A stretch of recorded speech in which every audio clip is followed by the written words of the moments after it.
السلام چودھری صاحب. ارے کہاں چھلے بوا صاحب؟ چل اٹھو بڑھیا بستر گھرے چل. زندگی خراب کرنا ہمار بس کے بات نہ ہو. ارے چودھری صاحب خیریت تو ہے. کیسے آپ ایسے باہر ہو رہے ہو؟ کیوں بچوں کو لے کر جانا چاہتے ہو؟ ارے مولوی صاحب تو حد پار کر دے ہو. اچھا خاصا ہمار پوتا سب گاؤں میں قرآن شریف پڑھت رہ لیا اور تو ہمار پوتا سب کے ہاتھ میں نورانی قاعدہ پکڑا دے ہوا. ارے چودھری صاحب آپ کا پوتا صرف نورانی قاعدہ ہی نہیں پڑھ رہا ہے بلکہ نورانی قاعدہ کے ساتھ ساتھ تجوید پڑھ کر اس کی مشق کر رہا ہے. یعنی ساتھ میں ہی قاری بن رہا ہے. گھر میں بہتے کام آئی. کھیتی باڑی کر لیتے نہ پڑھتے لکھتے. زندگی خراب کرے سے کون فائدہ؟ ارے ابو سفیان ذرا کسی سورت کی تلاوت کر کے اپنے دادا کو سناؤ. السلام علیکم ورحمۃ اللہ وبرکاتہ.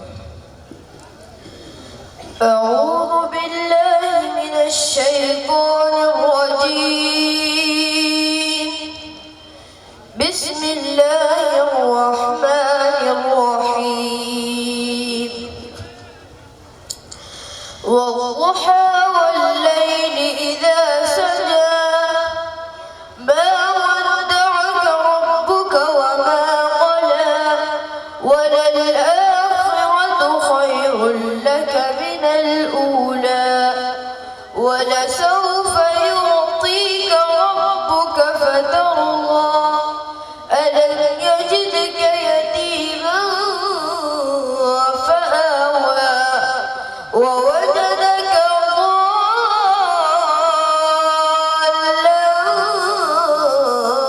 فهدى ووجدك عائلا فأغنى فأما اليتيم فلا تقهر وأما السائل فلا تنهر وأما بنعمة ربك فحدث. صدق الله العظيم. یتیما فآوی میں کیا قاعدہ ہوگا؟ اخفاء حقیقی. کیوں؟ اس لیے کہ میم منون کے بعد اخفاء کے 15 حرفوں میں صرف آیا ہوا ہے. اخفاء کا قاعدہ بیان کیجیے. اخفاء کا معنی چھپانے کے ہے. اخفاء حقیقی میں اخفاء کرتے وقت تنوین اور نون ساکن کی آواز کو ناک کے باعث میں چھپایا جاتا ہے. اخفاء حقیقی کا یہ قاعدہ ہے کہ اخفاء کے 15 حروف ہیں. تا سا جیم دال دال زا سین شین صاد ضاد طا ظا فا قاف کاف. اگر ان 15 حرفوں میں سے کوئی حرف تنوین یا نون ساکن کے بعد آ جائے تو تنوین والا حرف یا نون ساکن ایک الف کے برابر ناک سے غنہ ہو کر پڑھا جائے گا. جیسے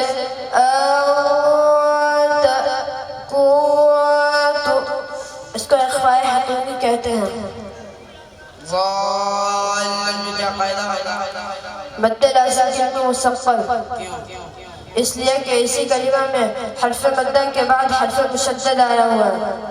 مد لازم کا قاعدہ بیان کیجیے. مد لازم مستقل کا یہ قاعدہ ہے کہ جس کلمہ میں حرف مدہ ہو اسی کلمہ میں حرف مدہ کے بعد آ جائے کوئی حرف مشدد تو وہاں پر مد ہوگا اور 5 الف کے برابر کھینچ کر پڑھا جائے گا. جیسے ضالن دابت.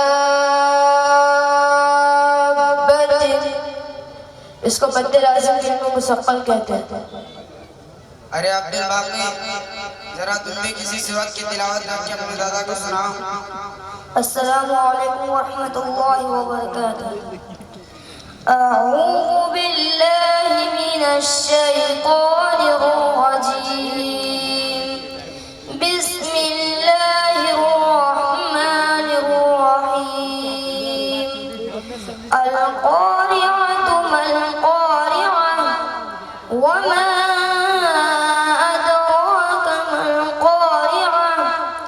يوم يكون الناس كالفراش المبثوث وتكون الجبال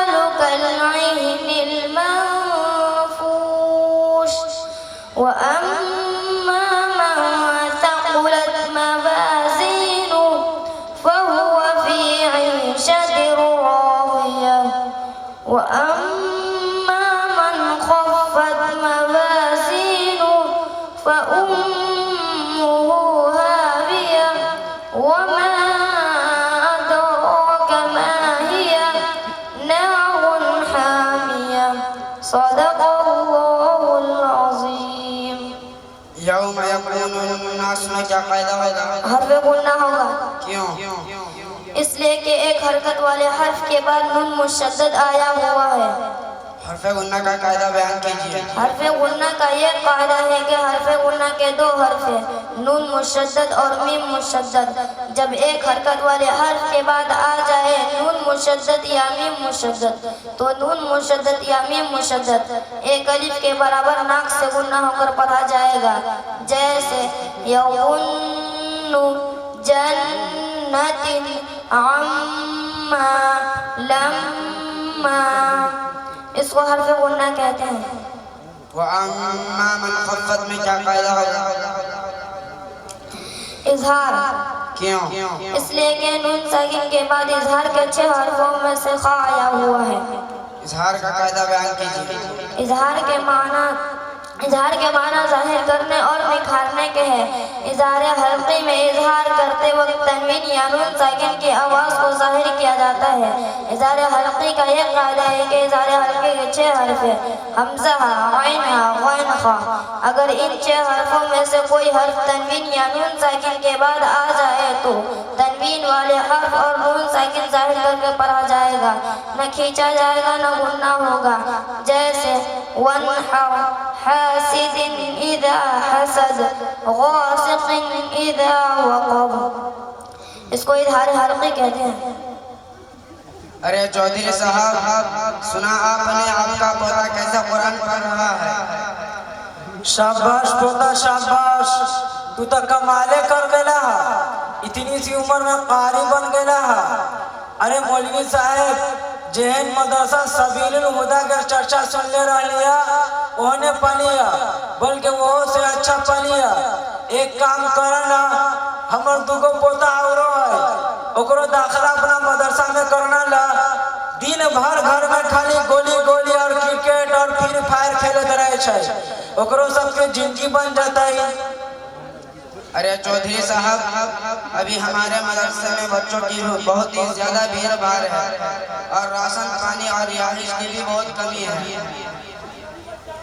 ارے مولوی صاحب تو کی بھیگے لے، کہاں تا 10-20 کنٹل چاوروں کے ہوں دلوا دے بو اور ایک آدھ کو روموں بنوا دے بو، لیکن ہمارا پوتا سب کے داخلہ تورے مدرسہ میں کرواوے کے ہے.